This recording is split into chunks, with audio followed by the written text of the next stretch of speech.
마태복음 17장 9절에서 13절 말씀까지 보도록 하겠습니다. 제가 마태복음 17장 9절에서 13절 읽어드립니다.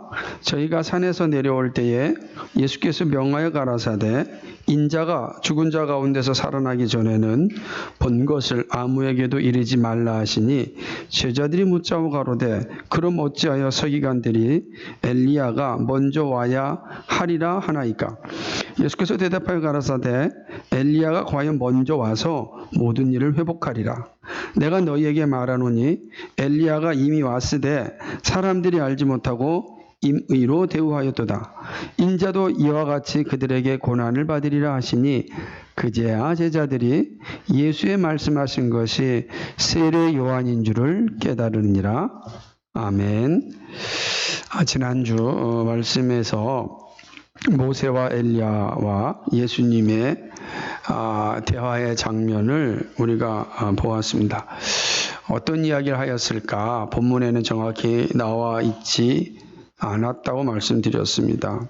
그리고 그 이야기는 십자가의 죽음에 관한 이야기라고 하였습니다. 사실 그 근거는 누가복음 9장 31절에 나타나 있습니다. 누가복음 31절을 보게 되면 이 변화사에 나타난 이 세 분들이 예수님 자신의 죽음에 대하여 이야기하고 있습니다. 물론 어떤 죽음인지는 기록되어 있지는 않습니다. 다시 한번 이 말씀을 드리는 것은 이 부분에 대하여 바른 이해를 가지고 있을 때 오늘 우리가 읽은 본문의 의미를 좀 더 잘 알 수 있기 때문에 그렇습니다. 교회 역사의 위대한 성도들을 우리가 자주 언급할 때에 주저하지 않고 말하는 수 있는 것은 순교자들입니다. 순교자들이 위대한 것은 그들이 당하는 고통을 알면서 믿음의 길을 포기하지 않음에 있습니다. 이들이 순교의 길을 갈 수 있었던 것은 그들이 대단한 용기와 능력이 있어서 그런 것은 아닙니다. 그들 안에 거하신 성령께서 그들을 그 길로 인도하여 주셨습니다. 근데 그 길로 인도해 줄 때 그냥 아무렇게나 인도해 준 것이 아니고 그리스도의 본을 따라 인도해 주셨습니다. 예수님께서 이 순교의 길을 열어놓으셨기 때문입니다. 십자가의 길, 죽음의 길을 알면서 예수님은 그 길을 걸어가셨습니다. 그리고 뒤를 이어서 사도들이 그리고 믿음의 선진들이 그 길을 걸어갔습니다. 그 행렬이 바로 교회입니다. 우리도 그 행렬 가운데 있음에 감사를 드립니다. 우리도 사실은 그 행렬 가운데 있는 거예요. 그죠? 아직 우리에게는 순교라고 하는 은혜로운 상황이 주어지지 않았기 때문에 그 자리에 이르지 않은 것입니다. 가장 영광스럽고 복된 자리에 아직 이르지 않았을 뿐이지 우리도 그 행렬 가운데 있습니다. 혹시 모르지 않습니까? 하나님께서 우리의 생애에 그런 영광을 주실지 우리 아무도 모릅니다. 다만 분명한 것은 믿음의 선진들이 그 순교 행렬을 갖고 바로 그것이 오늘날 교회라고 하는 사실에 있습니다. 본문은요, 변화산에서 내려오기 전에 있었던 내용입니다. 모세와 엘리야는 더 이상 보이지 않습니다. 예수님만이 존재합니다. 오직 예수님 외에는 아무도 없습니다. 이때 예수님은 제자들에게 변화산에서 일어난 일을 부활 이전에는 말하지 말라고 말씀합니다. 9절 말씀에 매우 중요한 포인트가 있습니다. 인자가 죽은 자 가운데서 살아나기 전에는 이렇게 말씀하고 있습니다. 다시 말하면 예수님이 죽고 예수님이 다시 살아나기 전에는 변화산에서 본 일을 말하지 말라라고 이야기하는 것입니다. 사실 제자들은 이러한 예수님의 말씀을 온전히 이해할 수 없었습니다. 근데 여러분, 예수님은 제자들의 신앙 고백을 들은 후에 반복적으로 자신의 죽음에 대해서 계속해서 말씀하고 있습니다.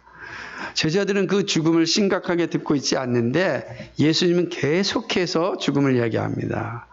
이 두 길이 있는 거야 지금. 예수님이 가는 길을 제자들이 온전히 이해하지 못하고 있음을 보게 됩니다. 제자들의 신앙 고백 후에 말씀하셨습니다. 그리고 변화산에서 모세와 엘리야와 함께 자신의 죽음에 대해서 말씀하셨습니다. 그리고 또 지금 제자들에게 죽고 부활하심에 대해 말씀하십니다. 그리고 오늘 본문 12절에 보면 또 자신의 고난과 죽음을 반복하여 말씀하십니다. 계속해서 지금 예수님께서는 계속해서 죽음을 이야기하고 있는 거예요. 자, 우리의 눈은 어디에 가야 되냐면 예수님께서 말씀하신 곳에 계속 눈이 가야 돼요. 이게 신앙생활 되게 중요한 겁니다. 사람은 자기가 보는 곳만 보는 아주 확증 편향성이 우리에겐 다 있기 때문에 이런 것들을 잘 벗어나야 되는데 성경을 볼 때도 마찬가지입니다. 성경에서 예수님께서 무엇을 말씀하고 있는지 그걸 우리는 집중하여 잘 살펴보아야 하는 겁니다. 근데 놀랍게도 예수님은 계속해서 자신의 죽음에 대하여 말씀하고 있습니다. 예수님께서 제자들에게 내가 죽고 다시 부활하기 전에 말씀하지 말라라고 하는 것은 예수님의 이 구원 사역에 있어서 작은 오해라도 생기지 않게 하기 위함입니다. 잘못해서 하나님의 구원 시간표에 장애물이 되지 않게 하기 위함입니다. 예수 그리스도의 십자가를 바라보지 않고 예수 그리스도의 이적에만 초점을 맞춰지는 이러한 일들이 생겨나지 않게 하기 위함이죠. 우리 잘 중요한 예수 그리스도 십자가를 바라봐야 되는데 십자가를 바라보지 않고 예수 믿는 사람들이 성공했다, 예수 믿는 사람들이 복받았다, 예수 믿는 사람이 잘됐다만 자꾸만 눈에 가면은 예수님과 우리는 아무 관계가 없는 겁니다. 예수님이 말씀하시는 겁니다. 제자들에게 내가 죽고 다시 부활하기 전까지는 이 이야기를 하지 말라는 거죠. 왜 그렇죠? 십자가와 부활은 최고의 이적이잖아요. 그거보다 더 큰 이적이 어디 있겠습니까? 죽고 살아나는 게 무엇과 비교할 수 있겠습니까? 부활 이전에 이야기하지 말라 이렇게 말씀하는 것입니다. 온전히 하나님의 뜻이 이루어지기를 원하는 마음입니다. 서기관들이 행했던 것처럼 임의로 하지 않기 위함인 것입니다. 제자들은 예수님의 이야기를 들은 후에 이제 자신들이 가지고 있었던 궁금증을 질문합니다. 그것은 11절에 있는 말씀으로 예수님, 서기관들은 엘리야가 와야만 한다고 이야기하는데 어떻게 된 일입니까? 도대체 이 말의 의미가 무엇입니까? 이렇게 질문을 하는 것입니다. 그러자 예수님께서 뭐라고 이야기합니까? 11절에 보니까 엘리야가 과연 먼저 와서 그 모든 일을 회복하리라 이렇게 말씀을 하는 것입니다. 이것은 메시아가 오기 전에 엘리야가 와서 그 메시아의 길을 준비시킨다라고 하는 구약성경의 예언을 지금 이야기하는 겁니다. 서기관들은 구약성경 해석자들이기 때문에 구약성경의 내용을 잘 알고 있었습니다. 근데 구약성경에 보게 되면 성경의 마지막 예언서인 말라기에서 분명히 이 사실을 언급하고 있습니다.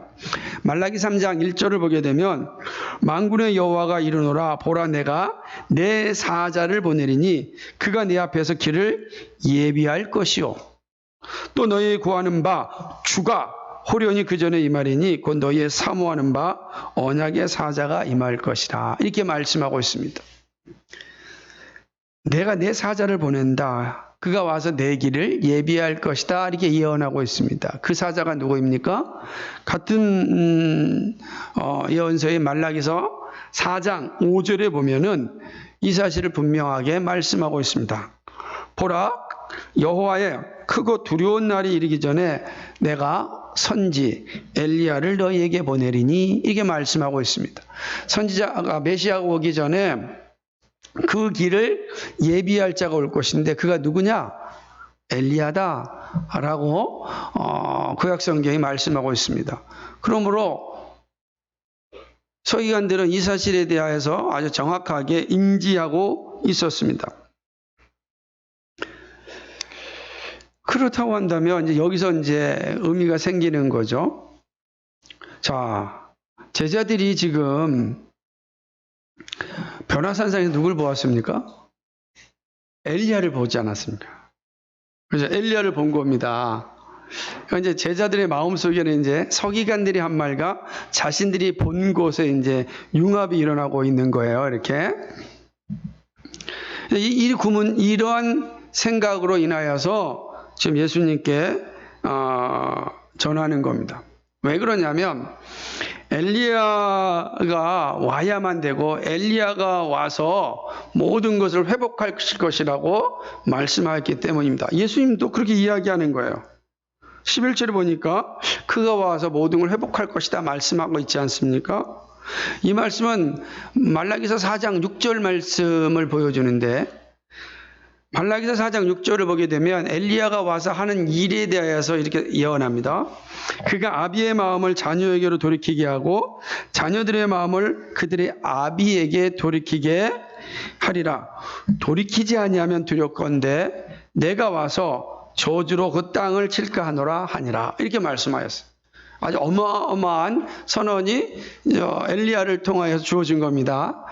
그러니까 예수님께서는 이 일이 엘리야를 통해서 이루어질 거라고 말씀하는 겁니다. 자, 여기서 한번 생각해 보세요. 근데 지금 제자들이 변화산에서 예수님을 보았습니다. 자, 그렇다면 아마 제자들의 생각에는 이제 예수님이 오신다고 하는 그런 예언이 성취된 거 아닌가? 이렇게 생각할 수 있지 않겠습니까? 너무나 자연스럽잖아요. 그렇다면 예수님이 누구세요? 이제 메시아라라는 생각이 가슴 깊이 든 겁니다. 여기까지 좋아요? 여기까지 되게 좋습니다. 근데 문제는 무엇이죠? 제자들이 예수님이 하신 말씀을 이해하지 못한 상황이 있는 겁니다. 메시아인데 예수님이 죽음을 얘기하는 거예요. 이게 이해가 안 되는 거예요. 아니, 우리를 구원해 오신 메시아께서 죽는다니. 이해가 되겠습니까? 그러니까 제자들의 마음속에는 그게 지금 가득 차인 겁니다. 엘리야를 봤다. 서기관들이 말하기에 엘리야가 와야 된다. 예수님께서 엘리야가 와서 회복한다. 그렇게 말씀하지 않았는가? 그렇다고 한다면 지금 우리가 엘리야를 보지 않았는가? 그럼 예수님이 그 메시아라고 말씀의 성취라고 한다면 예수님이 죽는다는 거, 예수님이 고난받는다는 건 그건 있을 수 없지. 메시아이니까. 여러분 그렇지 않겠습니까? 행간을 잘 읽으셔야 돼요. 그렇지 않겠습니까? 예수님과 메시아를 사실은 예수님의 십자가의 고난과 그다음에 오실 메시아를 연결하기가 어려운 것입니다. 아직도 제자들은 예수님에 대하여 온전한 이해를 가지고 있지 않았습니다. 그런데 예수님께서 뭐라고 이야기하시냐면 12절에 보니까 내가 너에게 말하러 엘리야가 이미 왔다라고 이야기합니다. 아마 여기까지 또 제자들도 맞아라고 생각할지 모르겠습니다. 맞다라고 하니까요. 그런 생각이 있을지 모르겠습니다. 그런데 문제는 뭐죠? 사람들이 알지 못하고 임의로 대우하였다. 이렇게 말씀하는 겁니다. 왔는데 그러면 지금 제자들 여기서 혼돈이 생긴 거죠. 자기가 본 엘리야가 그 엘리야가 아닌 겁니다. 이렇게 되는 거예요. 왔다고 하니까 자기는 변화산상에서 일어난 거로만 생각을 했는데 왔다라고 이야기하는 겁니다. 그러고 난 뒤에 예수님께서 사람들이 임의로 대우하였다라고 이야기하고 있습니다. 여기서 이제 또 차이가 생기는 거죠. 왜냐하면 변화산상에서 아무도 엘리야를 임의로 대하지 않았거든요. 이 임의라라고 하는 말은 무슨 말이냐면 자기 마음대로, 자기 멋대로, 함부로, 자기 좋아하는 대로 대우하였다는 겁니다. 자기 멋대로 대우하였다는 거예요. 온자를 자기 멋대로 대우하였다. 그런데 변화산상에 그런 일이 없잖아요. 이게 되는 겁니다. 그죠? 이것은 하나님의 뜻이 아니라 순전 율법적이고 이성적인 생각이죠. 그러면서 인자도 그들에게 함부로 대우받고 고난을 받을 것이라고 말씀합니다. 이 말씀을 딱 듣고 나니까 비로소 제자들이 이게 변화산에서 보았던 그 엘리야가 아니라 세례 요한이었구나 이런 것을 알게 되는 것입니다. 왜냐하면 세례 요한이 와서 한 일은 회개를 촉구하고 그리스도를 맞이하라고 외쳤습니다. 세례 요한은 광야에서 말씀을 외쳤고 예루살렘의 최고위층을 향하여 회개를 선포하였습니다. 그리고 순교하였습니다. 세례 요한이 바로 구약 선지자가 예언한 그 엘리야였습니다. 이 사실을 이제 이 변화산에서 내려오면서 제자들이 비로소 깨달은 겁니다. 그렇다고 해서 제자들이 예수님의 십자가의 의미를 완전히 이해했다는 것은 아닙니다. 누굴 이해한 거죠? 세례 요한이 구약에서 말한 엘리야라고 하는 사실을 이해한 겁니다. 그리고 아직도 예수님의 십자가의 죽음에 대해서는 온전한 이해에 이르지 못하고 있음을 볼 수 있습니다. 왜냐하면 제자들이 이 사실에 대하여 아직도 언급하고 있지 않음을 보기 때문입니다. 여러분은 제자들과 예수님의 대화에서 무엇을 배우셨습니까? 제자들과 예수님의 대화를 통해서 오늘 우리에게 말씀하시고자 하는 핵심 명제가 무엇이라고 생각합니까? 그것은요, 예수님이 구약에서 예언된 메시아이며 인류의 죄를 용서하기 위하여 십자가에서 고난받으실 분이다. 이 사실을 말씀하고 있는 겁니다. 예수님이 누구냐? 구약에서 예언된 메시아고 그가 인류의 모든 죄를 용서하기 위하여 십자가에서 고난받으실 분이시다. 라는 사실을 이 변화산에서 내려오는 사이에 제자들과 대화를 통해서 말씀해 주고 있는 겁니다. 제자들이 그걸 깨닫지 못하는 거예요. 그럼 우리는 계시가 완성됐기 때문에 우리는 알 수가 있는 겁니다. 지금 예수님께서 그 얘기를 하고 있습니다. 예수님이 왜 고난받아야 되는가? 우리의 죄를 위하여 고난받으십니다. 우리의 죄 때문이다.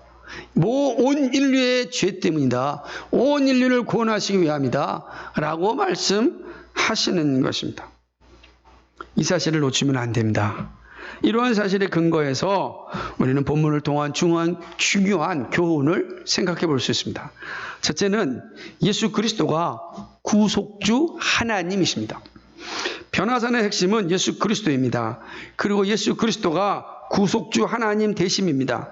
구속주는 인류의 죄를 용서하여 주시는 분입니다. 인류를 죄에서 건져내어 하나님의 영광에 이르게 합니다. 예수 그리스도를 구속주로 고백하는 것은 죄에서 자유케 되는 일입니다.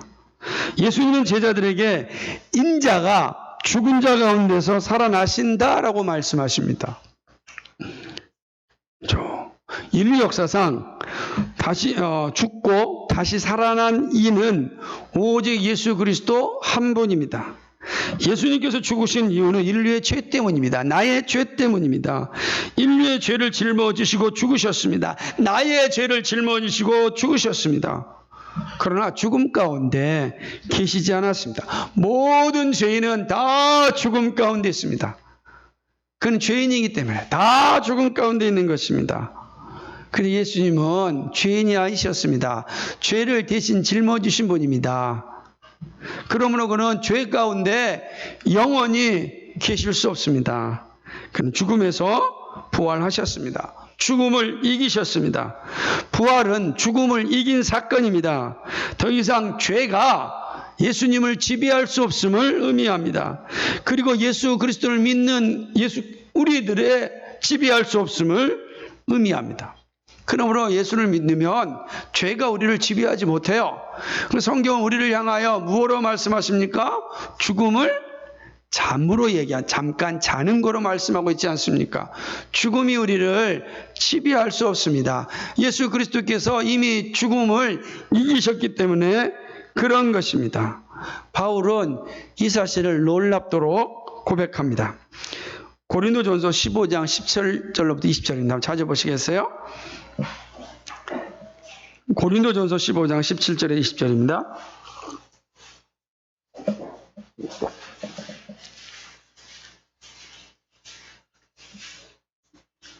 같이 읽습니다. 그리스도께서 다시 사신 것이 없으며 너희의 믿음도 헛되고 너희가 여전히 죄 가운데 있을 것이요 또한 그리스도 안에서 잠자는 자도 망하였으리니 만일 그리스도 안에서 우리의 바라는 것이 다만 이 생뿐이면 모든 사람 가운데 우리가 더욱 불쌍한 자리라.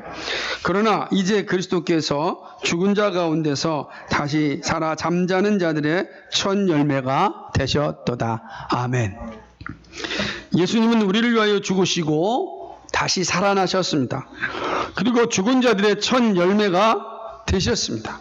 이제 누구라도 예수 그리스도를 믿으면 영생을 얻습니다. 주는 그리스도시요 살아계신 하나님의 아들이십니다 고백하면 죽음이 더 이상 괴롭히지 않습니다. 바로 이 예수님이 구약 성경이 약속한 분입니다. 그러므로 예수 그리스도는 인류의 구속주입니다. 우리에게 영생을 주시는 분입니다. 우리를 천국으로 인도하는 유일한 분입니다. 이 고백이 분명해야 됩니다. 이것이 구약이 예언한 예수 그리스도입니다. 예수님은 구속주 하나님이십니다. 두 번째로 종교적 열심에 빠지면 복음을 고백할 수 없음을 우리에게 말씀합니다. 자, 예수님이 우리를 구원하시는 약속된 메시아임을 보았습니다. 구속주 하나님이심을 우리는 살펴보았습니다. 명백한 사실입니다. 구약의 예언대로 예수님은 메시아로 오셨습니다. 그런데 놀랍게도 사람들은 예수님을 메시아로 믿지 못하였습니다. 요한복음 1장 11절 말씀에 보면 자기 땅에 오매 자기 백성이 영접지 아니하였으니 라고 말씀합니다. 사람들이 예수님을 구속주 하나님으로 메시아로 영접지 않았습니다. 사람들이 세례 요한이 엘리야임을 알지 못하였습니다. 그러므로 엘리야를 함부로 대하였습니다. 세례 요한이 외친 것이 무엇입니까? 세례 요한의 천둥같은 외침이 무엇입니까?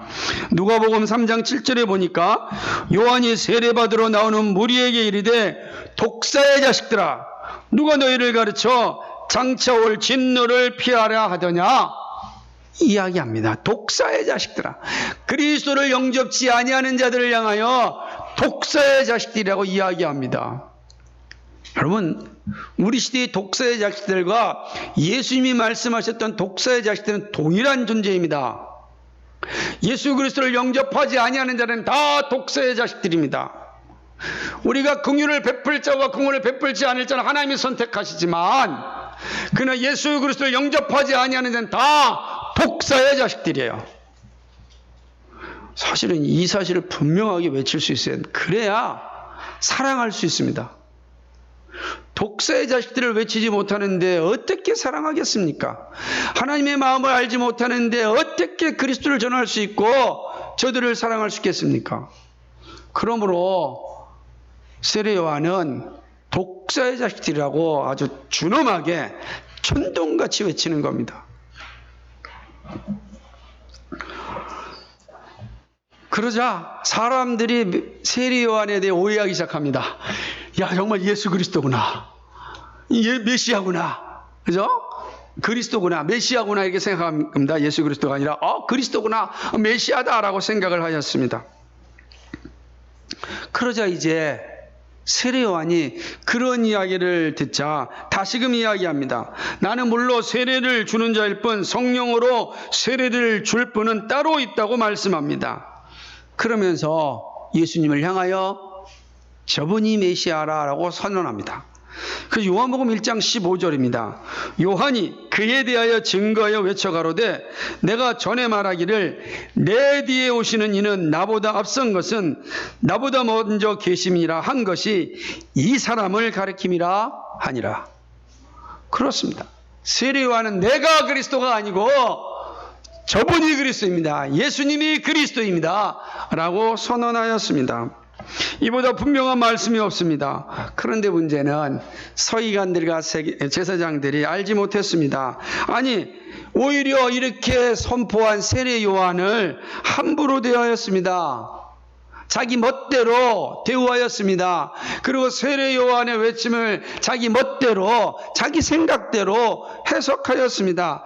하나님의 말씀으로 듣지 않았습니다. 하나님의 말씀대로 해석하지 않았습니다. 자기 생각대로 해석한 겁니다.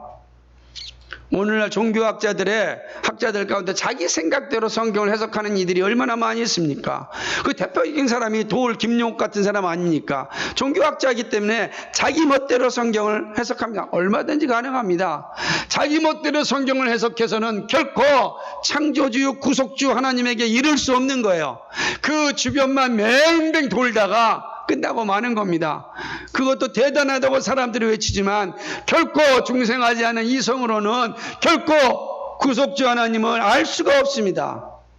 서기관들과 서기 제사장들도 자기 멋대로 해석한 거예요. 하나님의 말씀하심을 보지 않았습니다. 생각지 아니하였습니다. 죽은 엘리야가 와야 된다고만 생각한 것입니다. 근데 왔음에도 불구하고 그들이 세례 요한을 올바로 대우하지 않았습니다.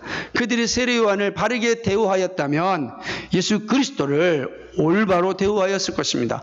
모두가 구원의 자리에 이르게 되었을 것입니다. 그러나 이들은 세례 요한을 함부로 대하였습니다. 왜 그렇습니까? 그들은 자신들의 종교적 열심과 율법에 빠져 있었습니다. 그러므로 예수님을 믿음의 주로 고백하지 못하였습니다. 지금도 그러한 일이 존재합니다. 하나님의 뜻을 살피지 않으면 인간의 이성이 주인이 되고 종교적 열심에 사로잡히면 진리를 보지 못하고 복음을 고백하지 못합니다. 그러면 구원에 이르지 못하는 것입니다. 얼마나 비참한 일입니까? 구원의 은혜를 발로 차는 어리석음입니다. 하나님의 말씀하심을 성경이 말씀하는 대로 해석하여야 합니다. 신약이 말씀하는 대로 해석하고 십자가가 알려주는 대로 믿을 때 구원의 영광을 누립니다. 그러나 이 사실을 망각하고 자기 멋대로, 자기 생각대로, 자기 이성대로 믿으면 구원에 이르지 못합니다. 사랑하는 여러분, 종교 열심이 아니라 참된 믿음의 고백이 여러분 가운데 있기를 소망합니다. 마지막 세 번째입니다.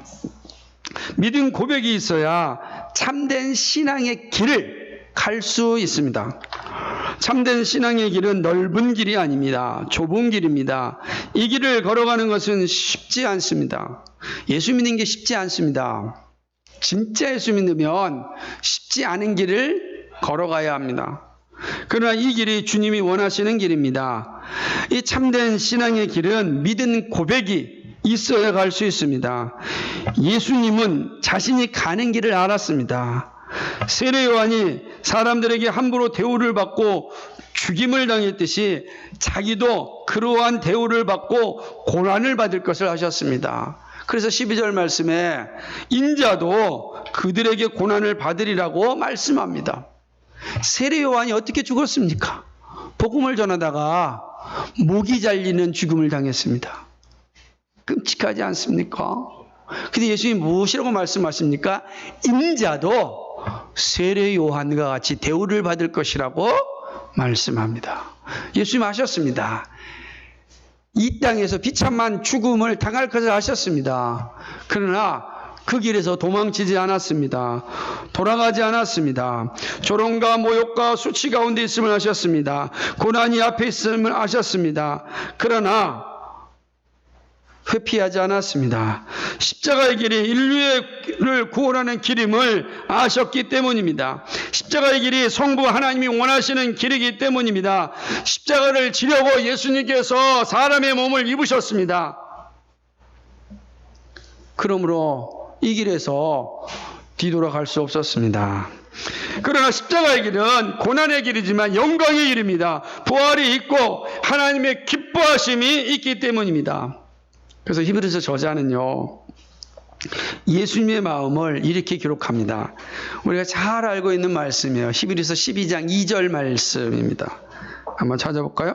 히브리서 12장 2절.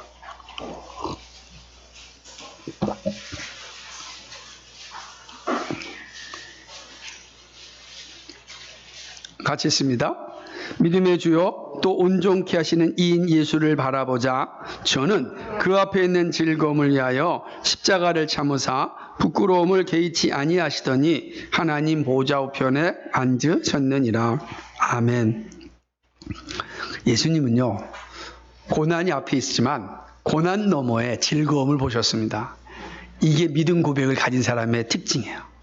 믿음 고백은 고난이 있으면 알아요. 근데 고난 너머에 즐거움이 있음을 아는 사람. 이 세상 사람들은 앞에 있는 고난만 보면 도망칩니다. 그 너머의 즐거움을 보지 못하기 때문에 그렇습니다. 십자가 너머의 영광, 십자가 너머의 기쁨, 십자가 너머의 즐거움. 그래서 예수님은 그 앞에 있는 즐거움을 위하여 십자가를 참으셨습니다. 복음을 향한 분명한 믿음 고백이 있기에 감당하셨습니다. 죽음과 부활의 고백이 참된 신앙의 길을 갈 수 있게 합니다. 주님께서 이 길을 걸어갔기에 믿음의 고백이 있었던 성도들은 기꺼이 이 길을 따라갔습니다. 역사 속에 나타난 선진 가운데 옥스퍼드의 3인은 우리의 믿음을 숙연하게 만듭니다. 옥스퍼드 가게 되면 들어가는 입구 광장에 이 3인의 순교자 탑이 있어요. 우리 아마 제가 예전에 사진을 보여주셔서 아실 겁니다. 휴 라티머, 토마스 크랜머, 니콜라스 리들리입니다. 자주 이야기해도 이건 정말로 자주 들어도 또 들어도 또 들어도 좋은 이야기입니다. 이들은 신앙을 지키기 위하여 화형을 당하였습니다. 배교하지 않아서 화형당했습니다. 화형을 당한다는 거 우리는 잘 경험하지 못하니까 모르지 않습니까? 얼마나 끔찍한 일이겠습니까? 화형당하는 당일 리들리가 두려워서 배교하고 싶은 마음이 생겼습니다. 그때 순간 라티머가 이런 말을 합니다. 리들리여, 안심하시오. 좀 장부답게 행하시오. 오늘 하나님의 은총으로 내가 믿건대 영국에 영원히 꺼지지 않는 촛불 하나 밝힐 것입니다. 영원히 꺼지지 않는 촛불. 지금도 이 클레모의 이 고백은 여전히 존재하고 있지 않습니까? 여전히 있는 것입니다. 네?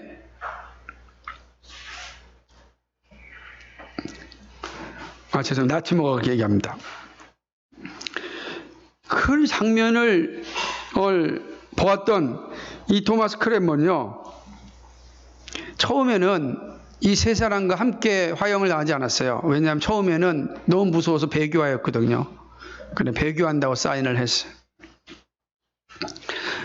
근데 나중에 이들의 고백과 이들의 믿음을 보고 그는 다시금 돌아섭니다. 그래서 나중에 크랜머도 화형을 당합니다. 그가 이 화형을 당할 때 이런 말을 합니다.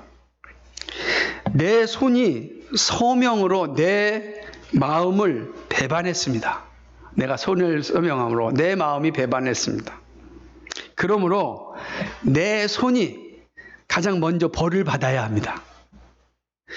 내가 화형대에 설 때 선다면 이 손이 가장 먼저 탈 것입니다. 그리고 실제로 그의 손이 먼저 화형을 당합니다. 순교사를 기록하였던 존 폭스라고 하는 분이 있습니다. 존 폭스가 쓴 순교사란 정말 좋은 책이에요. 한번 꼭 읽어보시죠. 우리 우리 셰프 도서관에도 있습니다. 이 폭스의 순교사에 보면 이들을 향한 기록을 이렇게 남겼습니다. 이 사람들이 타 죽은 제만큼의 새로운 신자가 생겼다. 그 기록에 이들이 타 죽은 제만큼 새로운 신자들이 생겼다. 이들이 믿음을 지키고 순교의 자리에 설 수 있었던 것은 분명한 믿음 고백이 있었기 때문입니다. 그러므로 그들은 세상을 두려워하지 않았습니다. 권력도 두려워하지 않았습니다. 두려움의 순간에 그 믿음 고백이 그들로 하여금 배교의 자리에 이르지 않고 영광의 자리에 이르게 하였습니다. 내 안에 예수 그리스도를 향한 그 믿음 고백이 배교의 자리가 아니라 영광의 자리에 이르도록 인도하여 준 겁니다. 우리의 힘이 아니고, 우리의 능력이 아니고, 우리의 열심이 아니고, 우리의 의지가 아니고, 우리의 용기가 아니고, 우리의 담대함이 아니라 이런 고백이 나로 하여금 그 은혜의 자리에, 그 영광의 자리에 이르게 한 것입니다. 예수님 믿음에 대한 바른 고백이 우리를 고난의 현장에서 이기게 합니다. 사랑하는 여러분, 우리 모두도 주님과 함께 영광의 자리에 이기를 간절히 소망합니다. 사랑하는 여러분, 변화산에서 내려오는 과정에서 일어나는 사건을 통하여 우리는 중요한 신앙 고백을 하였습니다. 믿음 고백이요, 어지러운 세상에서 길을 잃지 않고 바르게 가게 합니다. 얼마나 어지러운 세상입니까? 이 세상에서 길을 잃지 않고 바르게 가려면 분명한 믿음 고백이 우리에게 있어야 합니다. 여러분이 힘든 세상 속에서 희망을 가지고 살아가는 것을 볼 때 예수님을 향한 바른 믿음과 믿음 고백을 가짐에 감사를 드립니다. 참 힘들죠? 여러분, 살아가는 게. 또 코로나19에 얼마나 힘듭니까? 무슨 일 하나하나 하더라도 얼마나 지치십니까? 그럼에도 불구하고 믿음을 가지시고 믿음 고백하면서 이렇게 하나님을 예배하는 자리에 끝까지 함께하고 있음에 참 감사를 드립니다. 하나님께서 여러분 참 수고했다라고 칭찬하실 것이 분명합니다. 예수님을 믿는 것이 조롱처럼 들리는 시대에 담대할 수 있는 것은 믿음과 믿음 고백 외에는 없습니다. 금요일날 제가 신문을 보았는데 이런 기사가 떠 있더라고요. 어느 한 교회가 지금 피가 많이 모자란다고 해서 헌혈을 하겠다고 작정을 했다고 합니다. 그래서 교회가 전화를 걸었답니다. 우리가 피가 많이 모자란데 우리 교회가 헌혈을 하려고 합니다. 이렇게 전화를 드렸답니다. 그랬더니 그 헌혈을 받는 분이 어느 단체입니까? 그랬더니 교회입니다. 그랬더니 우리 교회는 헌혈 받지 않습니다. 제가 읽은 기사일 그대로요. 또 한 곳은 교회에서 헌혈하지 말고 광장으로 나와서 헌혈하십시오. 그래서 교인들이 다 이 주민자치센터 앞으로 가서 헌혈했다고 합니다. 우습죠? 교회가 마치 코로나19 진원지며 집단 감염지로 여겨지는 모습입니다. 그 참 씁쓸함을 느끼지 않을 수 없습니다.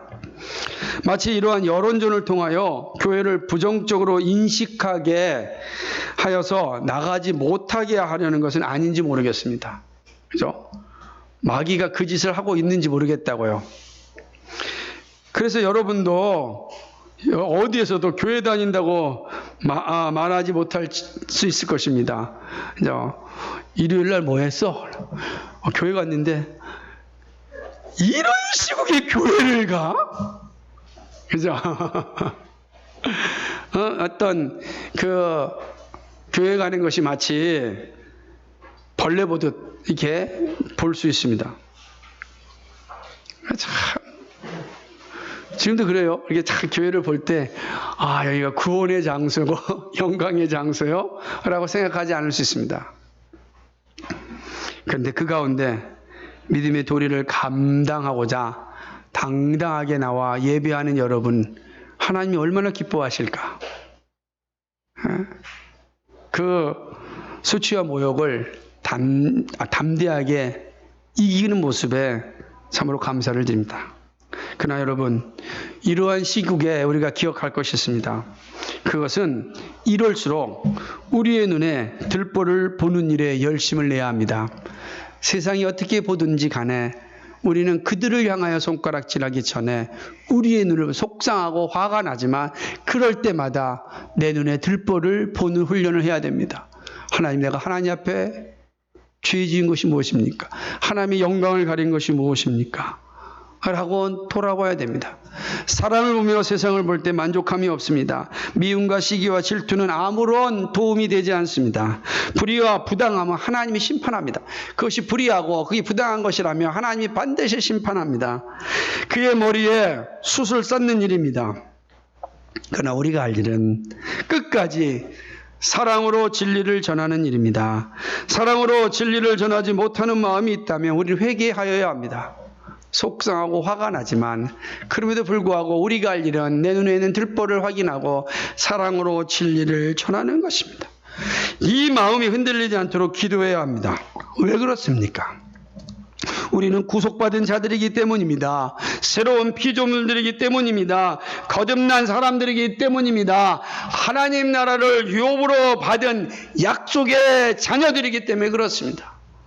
우리는 이 영광을 소유한 자들이기 때문에 십자가 뒤에 영광을 아는 자들이기 때문에 십자가 앞에 미워하고 시기하고 질투하고 욕하는 것이 아니라 사랑으로 끝까지 진리를 전하고 내 눈에 들보를 보면서 하나님 앞에 회개하며 하나님의 뜻이 이 땅에 온전히 이루어지도록 우리는 애써야 합니다.